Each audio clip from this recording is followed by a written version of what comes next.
ایک چیز ہوتی ہے جائز اور ناجائز، یہ بالکل علیحدہ بات ہے۔ ایک ہوتا ہے ایمان کا تقاضا۔ بعض چیزیں شرعاً جائز ہوتی ہیں، آپ کی غیرت ایمانی کا تقاضا یہ ہوتا ہے کہ آپ وہ کام نہ کریں، وہ بالکل ایک دوسری چیز ہے۔ تو یہ جو اسی بات کو سمجھ، اچھا بعض چیزوں کا تعلق اتمام حجت کے ساتھ ہوتا ہے، بعض کا تعلق شعور کے ساتھ ہوتا ہے۔ تو وہی بات میں آپ کو بتا رہا ہوں، اس دور کے تقاضے اور تھے، آج کے تقاضے اور ہیں۔ ایک تو اس وجہ سے آپ وہ بات کر سکتے ہیں، دوسری بات یہ ہے کہ مجھے اس بات کی سمجھ آ گئی ہے کہ باطل نظام کیا ہوتا ہے اور یہ کتنی بڑی بغاوت ہے اللہ کے مقابلے میں۔ اس کا حکم میں ایک ایسے آدمی کے اوپر کیسے لگا سکتا ہوں جس کو ابھی اس کی سمجھ ہی نہیں ہے۔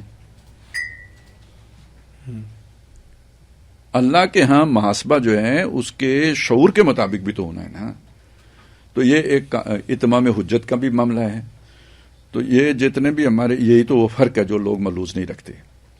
ہمارے جو وہ مصلحین کے جنہوں نے نظام کی تبدیلی کی باتیں کی ہیں، جن میں سر فہرست جو ہے نا، وہ اگر آپ جنہوں نے تفصیل کے ساتھ تحریک بھی اٹھائی، بلکہ وہ مولانا مودودی ہیں، تو انہوں نے ساتھ قانونی مسلمان اور حقیقی مسلمان کا فرق بھی واضح کیا یا نہیں کیا؟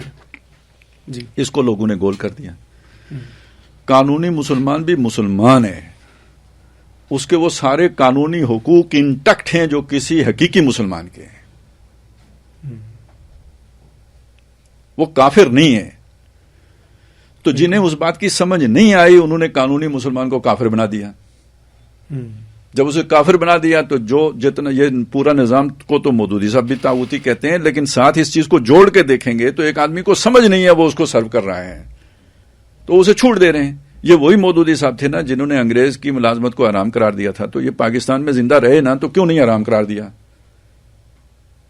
یعنی پاکستان کی ملازمت کو، پاکستان میں سرکاری ملازمت کو انہوں نے حرام تو نہیں قرار دیا نا، ہندوستان میں حرام قرار دیا تھا نا جی، انگریز کی ملازمت کو۔ جی جی 48 تک تو پاکستان کی میں بھی سرکاری ملازمین کے خلاف تھے مولانا مودودی۔ ہاں یہی کہہ رہا ہوں، پاکستان تو تھا ہی نہیں نا، وہ تو 47 میں بنا نا، اس سے پہلے تو وہ دعوت کا کام کر رہے تھے، متحدہ ہندوستان تھا، پاکستان ادھر ہی تھا لیکن یہ متحدہ ہندوستان تھا۔ جب یہ متحدہ ہندوستان ہے تو مودودی صاحب اپنی تحریک اٹھا رہے ہیں نا، اور ان کی تحریک میں یہ چیز شامل ہے کہ انگریز کی نوکری جائز نہیں ہے، اس میں چھوٹ تھی، مطلب وہ ڈاکخانے کا کام ہے یا ریلوے کا کام، اس کی چھوٹ دیتے تھے، باقی یہ تو انہوں نے منع کیا ہوا تھا۔ ٹھیک ہے، جب پاکستان بن گیا تو یہ والی جو شرط تھی یہ ختم کر دی گئی، اب لوگ نوکریاں کرنا شروع ہو گئے۔ تو وہ مسلمان کہ جس پر اتمام حجت ہو گیا اور وہ مسلمان جس پر اتمام حجت نہیں ہوا، ان دونوں میں فرق ہے۔ اچھا مجھے کیا پتا آپ پر اتمام حجت ہو گیا یا نہیں ہو گیا، یا آپ کو کیا پتا میرے اوپر ہو گیا یا نہیں ہو گیا؟ تو کس کو پتا ہے؟ اللہ کو پتا ہے۔ تو اس کا حساب کون لے گا؟ اللہ لے گا۔ تو یہ میرے فتوے کا تو باعث ہے ہی نہیں کہ میں کسی کے اوپر فتویٰ لگاؤں کہ اس نے یہ نوکری کی ہے تو یہ حرام کا ارتکاب کیا ہے اور یہ کافر ہو گیا ہے اور واجب القتل ہو گیا ہے، اور اب میں اس کی جو ہے نا وہ قتل کرنے کا حق رکھتا ہوں۔ جی جی، میں تو صرف آپ کی یوں رائے جاننا چاہ رہا تھا کہ آپ کے خیال میں وہاں جا کے نوکری کرنا کیسا ہے؟ دیکھیں قانونی طور پہ جو بھی ہے پاکستان کے اندر آئینی طور پر یہ بات طے ہے کہ یہاں کوئی قانون قرآن و سنت کے خلاف نہیں بنے گا۔ پاکستان کے علاوہ یعنی امریکہ میں دوسری جگہوں پہ جانا؟ سر وہ بھی بات وہی ہوگی نا، ایمان کی بات ہوگی۔ آپ عام اگر رائے لیں گے تو عام رائے یہ ہے کہ جن ممالک کے اندر آپ کو نماز پڑھنے کی اجازت ہے، کلمہ پڑھنے کی اجازت ہے، دین کے شاعر پر عمل کرنے کی اجازت ہے، تو وہاں پہ رہنا آپ کے لیے جائز ہے، یہ عام رائے ہوگی۔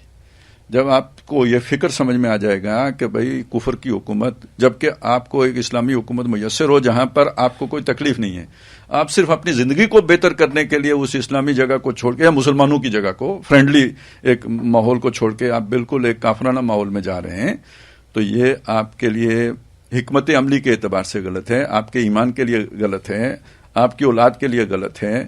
تو یہ چیز ہوگی اس کے اندر، آپ اس کے اوپر وہ مفتی والا فتویٰ نہیں لگائیں گے۔ جی ٹھیک، مطلب اس چیز سے بچنا چاہیے۔ میں کسی کو یہ وہ نہیں کرتا کہ آپ جائیں باہر، لیکن میں ساتھ یہ بات کہتا ہوں کہ یہ اس کو حلال و حرام کے ساتھ نہیں جوڑنا چاہیے، اس معاملے میں اس چیز سے پرہیز کرنی چاہیے۔ فقہی جو ہے معاملہ اور ہے، جبکہ یہ معاملہ ابھی ہمارے شعور کے ساتھ جڑا ہوا ہے۔ پہلے ہمیں وہ سمجھانا ہے کسی کو کہ آپ کے دینی فرائض کیا ہیں، آپ کا اللہ سے تعلق کیا ہے۔ جب تک اسے اس بات کی سمجھ نہیں آتی، اس کے اوپر ہم ایک ایسا فتویٰ لگا دیں کہ جو اس کی سمجھی سے ماورا ہے تو یہ ہم زیادتی کریں گے دین کے ساتھ بھی، اس کے ساتھ تو کریں گے سو کریں گے، دین کے ساتھ بھی زیادتی ہوگی. دیکھیں یہ چھوٹا سا فتویٰ نہیں ہوتا، اس سے بہت بڑے نتیجے نکلتے ہیں. اس کی بیوی کے لیے کیا حکم لگائیں گے آپ؟ اب وہ اس کے نکاح میں رہی یا نہیں رہی، تو اب آپ سوچتے چلے جائیں نا کہ کدھر سے کدھر جائے گی بات. بالکل. تو یہ کٹے نہیں کھولنے چاہیے.